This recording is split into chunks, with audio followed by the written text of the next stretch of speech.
मुआवजा देने की मांग की। उनका कहना है कि निमेश आयोग की वो रिपोर्ट आम की जाए जिसमें खालिद मुजाहिद और तारिक कासमी को बेगुनाह बताया गया है।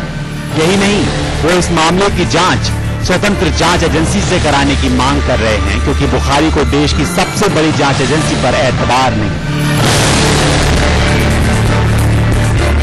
मैंने ये भी कहा उनसे कि किसी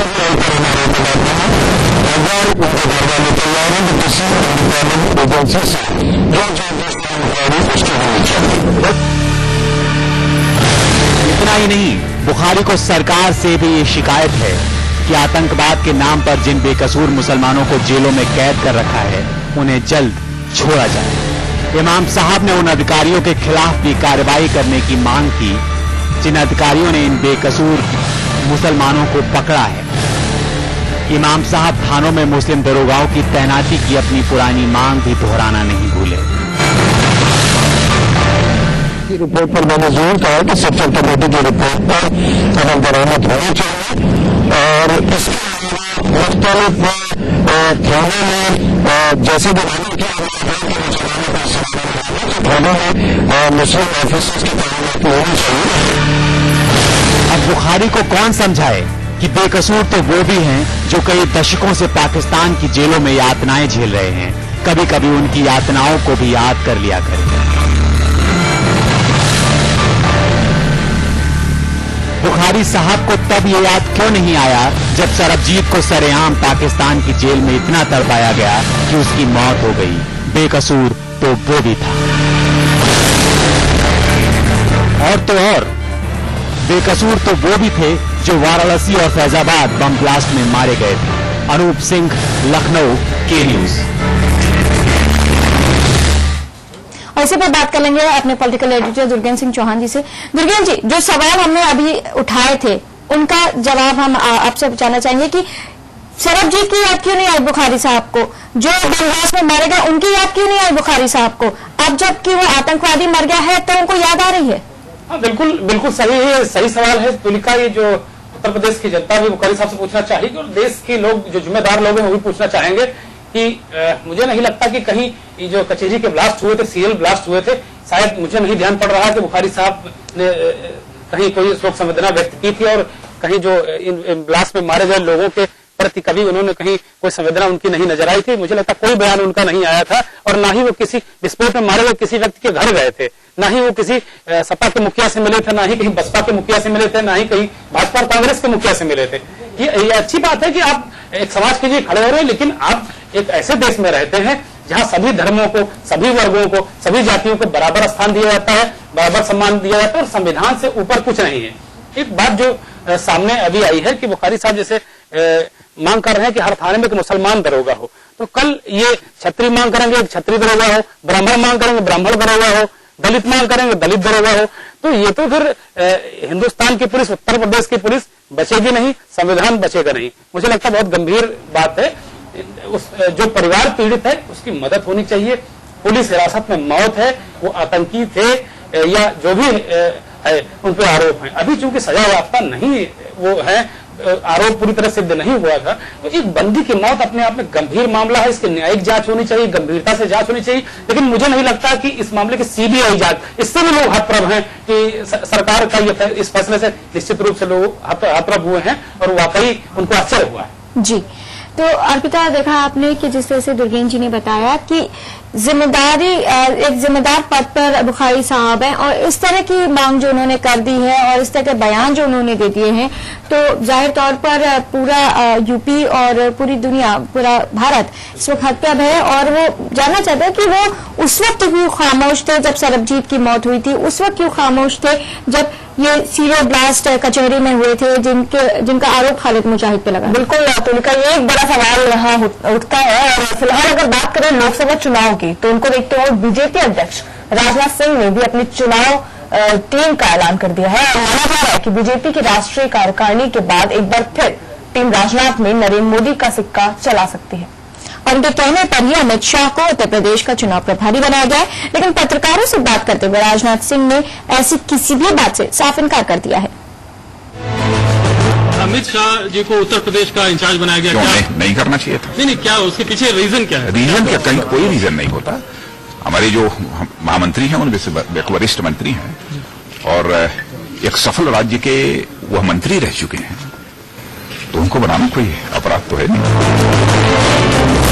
तो सुना आपने, राजनाथ सिंह ने बड़ी सफाई से इस बात को नकार दिया कि अमित शाह को मोदी के कहने पर उत्तर प्रदेश का प्रभारी बनाया गया। बीजेपी अध्यक्ष का तर्क था कि अमित शाह में उत्तर प्रदेश जैसे बड़े प्रदेश को मैनेज करने की क्षमता है और इसी को देखते हुए उन्हें सूबे का प्रभारी बनाया गया है। राजनाथ सिंह ने साफ कहा कि सभी प्रभारी उनके स्वविवेक से चुने गए हैं, बिना किसी सिफारिश के। उन्होंने अमित शाह की मैनेजमेंट की योग्यता का हवाला देकर इस चुनाव में सिफारिश के सवाल को शांत कर दिया। किसी के लिए जो है नरेंद्र मोदी ने रिकमेंड नहीं किया है। मैं जानता हूं कि आप सब नहीं मानोगे इस बात को, लेकिन जो कुछ भी किया है अपनी सोच के आधार पर किया है, अपने विवेक के आधार पर मैंने फैसला किया है कहां किसकी उपयोगिता है, क्योंकि मैं जानता हूं कि अमित शाह के अंदर जो ऑर्गेनाइजेशनल स्किल है उससे भी मैं अच्छी तरह परिचित हूं। अब हमें क्या मालूम कि प्रभारियों का चुनाव सिफारिश के आधार पर हुआ है या योग्यता के, लेकिन ये तो तय है कि मोदी का मंत्र बीजेपी जपेगी जरूर। वहीं प्रदेश के पूर्व बीजेपी प्रदेशाध्यक्ष रमापति राम त्रिपाठी को झारखंड का प्रभारी बनाया गया है। त्रिपाठी को पार्टी अध्यक्ष राजनाथ सिंह का करीबी माना जाता है। यूपी में बीजेपी के युवा तुर्क गौरव गांधी को पश्चिम बंगाल का प्रभारी बनाया गया है। चलिए मान लेते हैं अध्यक्ष जी की बात कि सब कुछ स्वविवेक से हुआ है, लेकिन मोदी की बात को मना करना थोड़ा मुश्किल जरूर है। ब्यूरो रिपोर्ट, के न्यूज। तो अर्पिता, अमित शाह को यूपी का प्रभार दे दिया गया। इस पे इसको लेकर कई सवाल भी उठ गए हैं और हमारे मन में भी कई सवाल उठ रहे हैं, तो इन सवालों का जवाब जान लेते हैं। बिल्कुल बिल्कुल। और जानते हैं हमारे साथ मौजूद हमारे वरिष्ठ पत्रकार अनिल चतुर्वेदी जी। अनिल जी, आपसे ये सवाल है कि दागी छवि के नेता है अमित शाह और नरेंद्र मोदी के काफी करीबी है। हालांकि राजनाथ सिंह कह रहे हैं कि उनको किसी ने रिकमेंड नहीं किया है, वो उनका अपना स्वविवेक था कि उन्होंने बनाया है, लेकिन सच्चाई कहाँ है? सच्चाई राजनाथ सिंह ने स्वयं अपने मुंह से कह दिया है। जब आप किसी चीज को अनावश्यक निगेट करते हैं, उसको नकारते हैं, तो इसका मतलब यह है कि उसके पीछे सच्चाई है। मतलब यह है कि वो नरेंद्र मोदी का ही असर है। इस बार के चुनाव में जो भी लोकसभा चुनाव आने वाले हैं, तो इस बार भाजपा के पास कुछ है नहीं, कोई मुद्दा नहीं है। भ्रष्टाचार का एक इशू इनके पास रहा, लेकिन भ्रष्टाचार को लेकर के जो हमारे देश की जनता है वो कांग्रेस और भाजपा दोनों को एक ही पायदान पर खड़ा हुआ देख रही है।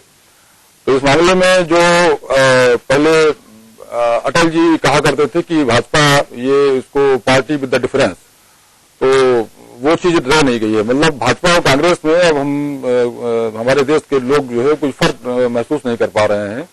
तो कुल मिलाकर के भाजपा के पास कोई इशू रह नहीं गया है और अब एकमात्र चीज बची है, वो है नरेंद्र मोदी। नरेंद्र मोदी एक ऐसा नाम है जो पिछले महीनों में इधर काफी उछल रहा है, मीडिया में भी मीडिया हाइप बहुत मिली है इनको, और भाजपा को भी ऐसा लग रहा है कि अब उनके पास कुछ बचा नहीं है सवाल इस बात के कि नरेंद्र मोदी के नाम को आगे करें, उनके नाम से लड़ें, तो उनको कुछ फायदा मिल सकता है।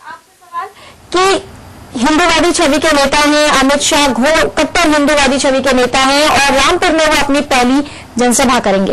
क्या संदेश देना चाहती है बीजेपी? सीधे सीधे मुझे जो लग रहा है कि बीजेपी इस हिंदू कार्ड खेलने जा रही है।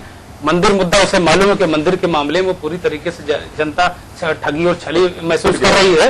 तो मुझे लग रहा है कि बिल्कुल ये हिंदू कार्ड खेलने जा रही है और ये जो लोकसभा का चुनाव जिसे ये हिंदी बेल्ट है आपका उत्तर प्रदेश और जो अन्य राज्य हैं, एक संदेश देने जा रही है अमित शाह को उतार के। आप इसके मायने निकालिए कि सीधे रामपुर में ही क्यों अमित शाह को लॉन्च किया जा रहा है। जो 29 तारीख को उनका कार्यक्रम रखा गया रामपुर में। रामपुर आपको बता दें कि ये आजम खान साहब का गृह जनपद है और वहीं वो रहते हैं और वहां एक आजम खान साहब मुस्लिम चेहरा है समाजवादी पार्टी का और एक हार्डलाइनर नेता माने जाते हैं, साफ साफ कहने वाले नेता माने जाते हैं। तो भारतीय जनता पार्टी रामपुर से ही शुरू कर रही है।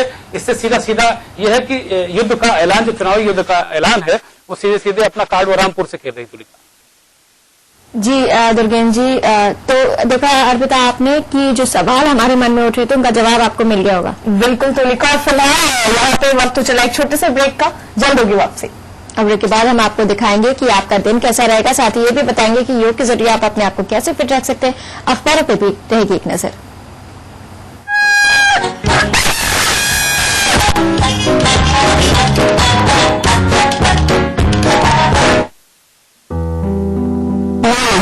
is what we gain. Discipline is what we follow. Motivation is what we get. Attitude is what we are. We are KDMA. Puja start पर कोई आता क्यों नहीं?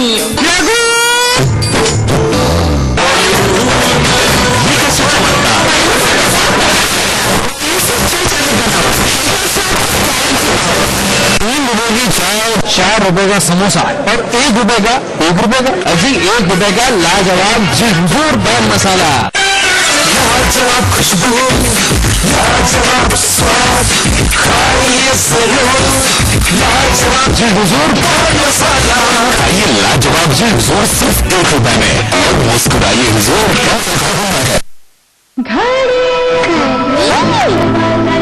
करोड़ों परिवारों ने इस्तेमाल किया और विश्वास भी, पर हमारा संकल्प हमें औरों से ही नहीं खुद से भी रहना है आगे।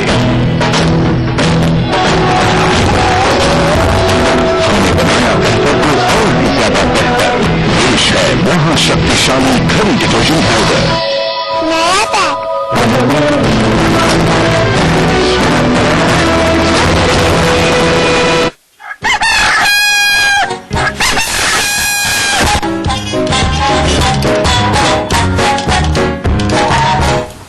तो ब्रेक के बाद आपका स्वागत है और आप देख रहे हैं के मॉर्निंग। 3 दिन की भारत यात्रा पर भारत आए चीनी प्रधानमंत्री ली केचियांग और प्रधानमंत्री मनमोहन सिंह ने मुलाकात की।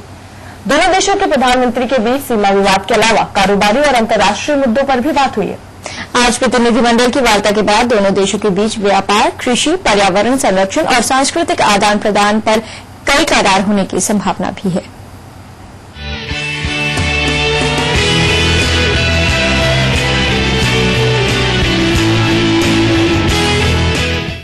चीनी प्रधानमंत्री का उड़न खटोला जब हिंदुस्तान की सरजमी पर उतरा तो प्रधानमंत्री ली केचियांग की अगुवानी के लिए विदेश राज्य मंत्री ई अहमद और विदेश सचिव रंजन मथाई एयरपोर्ट पर मौजूद थे। प्रधानमंत्री बनने के बाद केचियांग ने पहली विदेश यात्रा के लिए भारत को चुना है, तो सभी को उम्मीद है कि सीमा विवाद जैसे मुद्दे सुलझ सकते हैं। आज दोनों देशों के प्रधानमंत्री प्रमुख अंतर्राष्ट्रीय मुद्दों के अलावा क्षेत्रीय और द्विपक्षीय मुद्दों पर बातचीत करेंगे। इस बातचीत में तिब्बत में भारतीय सीमा के भीतर चीनी सैनिकों की हालिया घुसपैठ का मामला भी उठेगा। इसके अलावा कारोबारी और अंतर्राष्ट्रीय मुद्दों पर भी बात होगी। केचियांग के साथ व्यापारिक प्रतिनिधिमंडल भी है। केचियांग बीजेपी और एसपी नेताओं से भी भेंट करेंगे। मंगलवार को मुंबई रवाना होने से पहले वे Indian Council of World Affairs में व्याख्यान देंगे।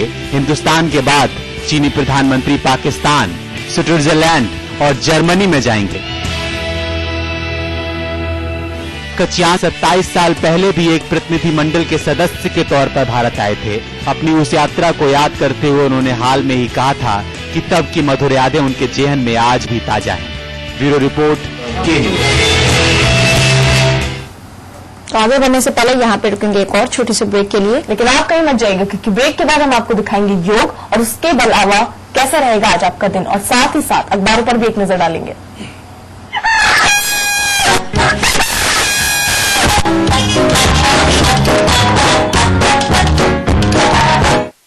यूपी और उत्तराखंड के 88 जिले, इन जिलों में होती है सैकड़ों खबरें हिमालय की हो या ताज नगरी की, खबरें राजनीति की हो या व्यापार की,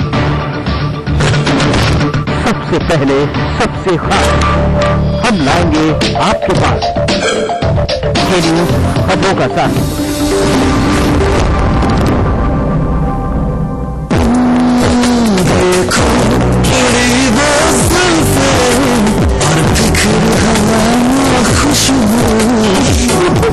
मेरे घने लंबे मुलायम कालों का राज।